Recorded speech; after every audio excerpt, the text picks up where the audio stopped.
BD news 21। জমিতে ঘাস চাষের প্রচলিত ধারণা বদলে ঘরের ভিতরে মাটি ছাড়াই কেবল পানি ছিটিয়ে পশুখাদ্য উৎপাদিত হচ্ছে যশোরে। হাইড্রোফোনিক ফডার নামের এই প্রযুক্তি পশুখাদ্য উৎপাদনে খরচ একদম কম।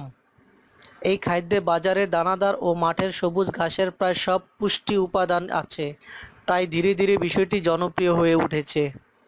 যশোর উপজেলার পাঁচবাড়িয়া গ্রামের কৃষকবাড়ি ও যশোর ডেইরি খামারের উদ্যোক্তারা এই প্রযুক্তি ব্যবহার করে খাদ্য উৎপাদন করছেন।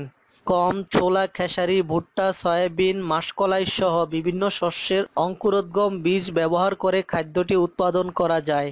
প্রাণী সম্পদ অধিদপ্তর খুলনা বিভাগীয় উপপরিচালক মোহাম্মদ নিজামুদ্দিন বলেন, হাইড্রোফোনিক প্রযুক্তি ব্যবহার করে পশু খাদ্য তৈরি খুবই সম্ভাবনাময়।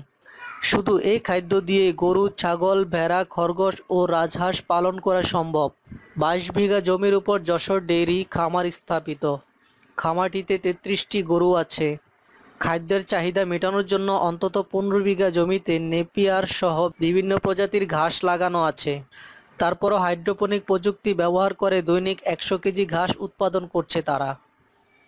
Desk report, BD news 21।